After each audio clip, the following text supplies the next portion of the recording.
저는 옥천살림 협동조합 상임이사 맡고 있는 주교종입니다. 옥천살림 협동조합은 2008년도에 옥천 지역에 친환경 농업을 하는 생산자들이 주축이 돼서 옥천살림 영농조합을 만들었고요.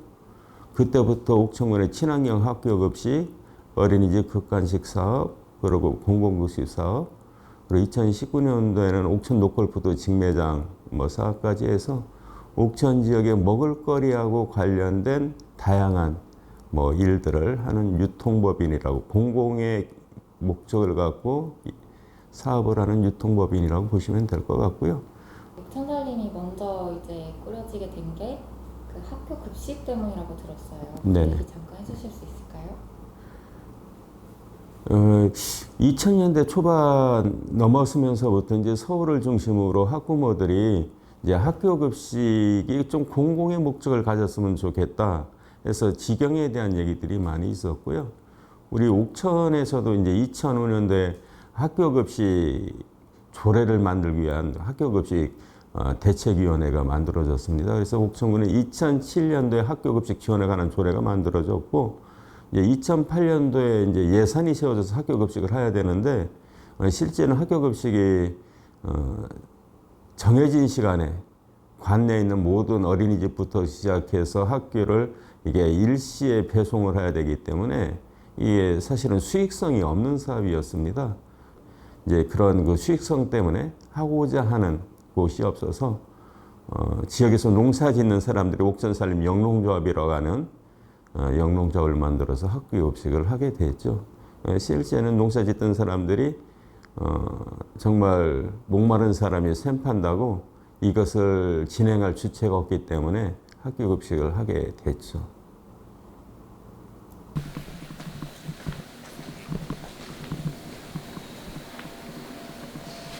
여기는 이제 소금 포장하는 소금 포장실이고요.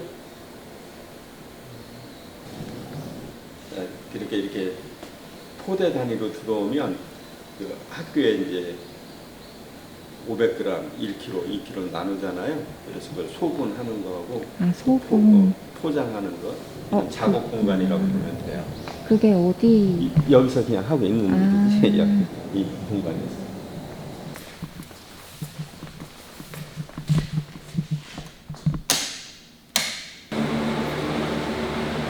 여기는 전날 들어와서 다음날 학교로 나가는.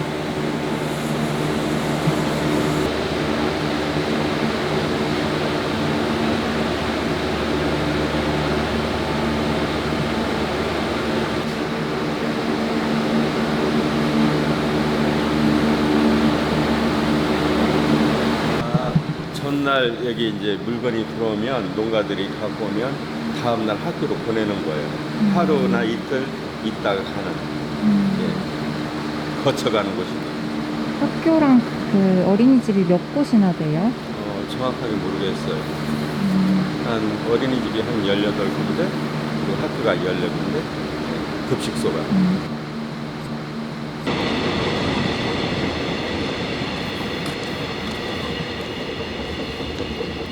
옥천부도 거점 가공센터라고 그러는데, 옥천 지역에서 나는 농산물을 생산자들이 직접 가공하는 거점 가공센터고요. 이것은 내년 3월, 올 11월에 준공돼서 내년부터 2023년부터 운영할 건데, 옥천군 공공급식 지원센터를 지금 짓고 있는 거예요. 이것이 지어지면 학교 급식이나 공공급식에 들어가는 모든 식재료들은 다 일로 오는 거죠. 전학교 전품목이 여기서 모여서 다 학교로 한꺼번에 나가는 거예요. 학교 급식을 경계를 넘어선 공공급식까지 이렇게 됐는데, 생산하고 관련해서 하다 보니까 친환경 생산 농가는 상당히 한정적이고, 또 학교 급식도 소비가 한정적이고, 그래서 그동안의 지역을 지킨 사람들, 그래서 연로한 고령농, 그리고 이제 장비를 쓸 수 있는, 기계를 쓸 수 없는 여성농들, 기농기촌했는데 아직 생산 기반이 없는 사람들, 그리고 규모 있게 공판장에 못 나가는 이런 분들은 어떻게 하면 유통에 같이 참여해서 할 수 있을까 하는 고민을 하다가 2015년도에 옥천군 노컬푸드 생산자회를 꾸리자고 해서 교육을 했죠. 우여곡절 끝에 2019년도 5월 30날 옥천 노골푸드 직매장을 열은 거죠. 그래서 처음에 그걸 열을 때 걱정도 많이 했죠.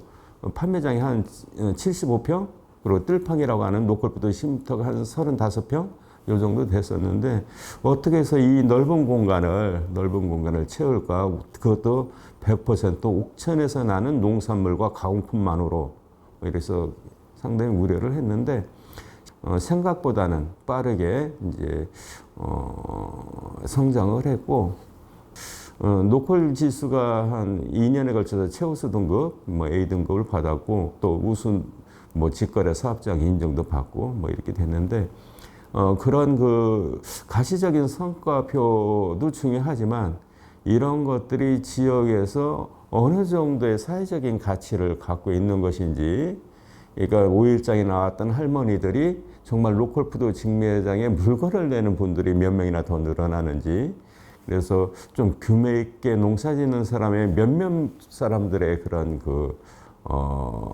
이용 공간이 아닌 좀 다수가 정말 참여할 수 있는 것이 됐으면 참 좋겠다. 그러고 우리는 100% 옥천푸드 인증 단계 이상이거든요. 친환경까지 해서.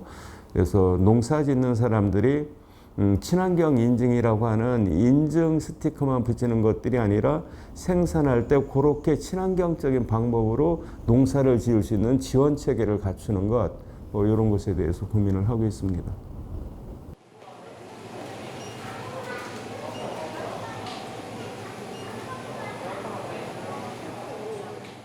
사실은 지구가 너무 뜨거워져서 몸살을 하고 있는데, 이것이 사실은 농사를 지면서 탄소를 배출하는 것도 있겠지만 또 농업이 가장 예민하게 영향을 받는 거더라고요. 피해자가 되기도 하더라고요.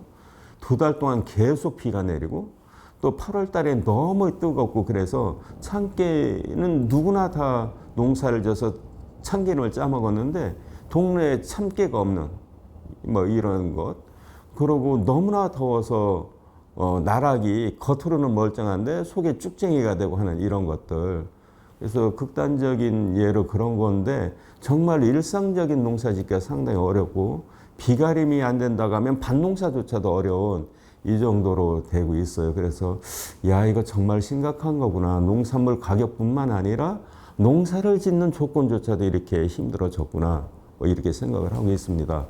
그런데 이제 기후위기에 대응한다고 해서 하는 정책들은, 온도가 올라갔으니까 기후가 이제 기온이 올라갔으니까 우리나라도 그럼 열대작물 심어야 되는 거 아니야? 그럼 농업기술센터에서 열대과일을 한번 심어봐. 이런 것이 정말로 기후변화에 대응하는 우리의 방책이 될까? 저 같은 경우는 상당히 이제 의문이 드는 거죠. 옛날부터 수천 년 동안 여기서 농사 짓고 살아왔는데, 기초 식량 작물이 올해도 농사 짓고 내년에도 농사 짓고 지속적으로 농사를 지을 수 있는 기반을 만들어야 되지 않을까. 누구나 먹는 참깨 들깨가 없어져서 되겠느냐. 작곡이 경쟁력이 없다는 걸로 다 없어져야 되겠느냐.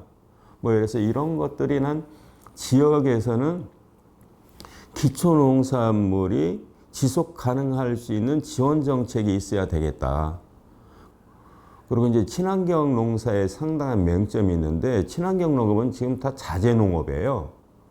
그러니까 유박탭이라고 하는 게 있는데, 이게 어떻게 만들어지냐면 외국에서 GMO 농산물 찌꺼기를 기름 짜고 남은 것을 또 유박이라는 이름으로 또 퇴비를 만들어서 와요.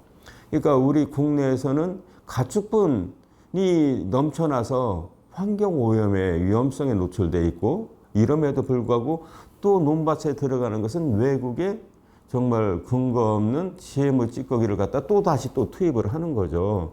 그래서 1차적으로 지역의 자원을 농가 부산물이 됐든 이것을 활용할 수 있는 순환 농업이 돼야 되겠다. 1차적으로 이렇게 돼서 화학비료 안 쓰고 농약 안 치고, 그리고 지역에서 나는 경축순환 농업이 이렇게 됐을 때 자원이 순환되는 것이고 탄소 배출을 줄이는 것이고 하는 생활의 실천 운동이 돼야지만 기후위기에 대응하는 우리의 모습이 되는 것이지, 이것을 그냥 기능적으로 피해가서 될 일은 아니다. 그래서 삶의 방식을 바꾸는 진지한 성찰이 필요할 때다, 우리가. 그리고 이것은 몇몇 친환경 로컬푸드를 하고자 하는 생산자의 고민이 아니라 자치단체부터라도 이것을 공론화시켜서 구체적인 정책을 세우고 같이 풀어나가야 된다, 이렇게 생각을 합니다.